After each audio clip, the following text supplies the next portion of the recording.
ശബരിമല സന്നിധാനത്തെ അനധികൃത താമസത്തിൽ പാലക്കാട് ചെർപ്പുളശ്ശേരി സ്വദേശി സുനിൽകുമാർ എന്ന സുനിസ്വാമിക്കെതിരെ ഹൈക്കോടതി 10 വർഷമായി മുറി കൈവശം വെച്ചത് നിയമപരമായി അനുവദിക്കാനാകില്ല.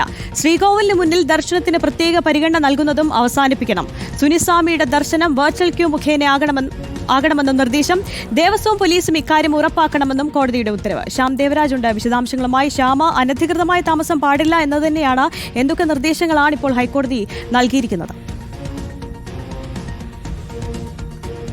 നിരവധി വിവാദങ്ങളിലും ഒക്കെ ഉൾപ്പെട്ട ഒരാളാണ് ഈ സുനിൽ സ്വാമി ആര്യ. അതുകൊണ്ട് തന്നെയാണ് ഈ സുനിൽ സ്വാമി കഴിഞ്ഞ ഏതാണ്ട് 10 വർഷത്തിൽ അധികം കാലമായി ശബരിമലയിലുണ്ട്.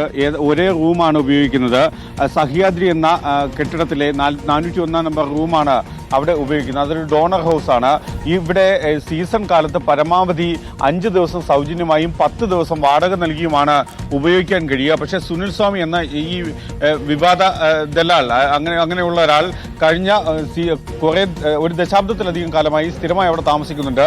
ഇത് ശ്രദ്ധയിൽപ്പെട്ടിട്ടാണ് ഹൈക്കോടതി ഇടക്കാല ഉത്തരവിലൂടെ തന്നെ അവിടെ നിന്ന് ഒഴിയണം എന്ന നിർദ്ദേശം നൽകുന്നത്. പാലക്കാട് ചെർപ്പുളശ്ശേരി സ്വദേശി സുനിൽകുമാർ എന്ന സുനിൽ സ്വാമിക്കെതിരെയാണ് ഹൈക്കോടതി ആ ഇടക്കാല ഉത്തരവും ഇറക്കിയിരിക്കുന്നത്.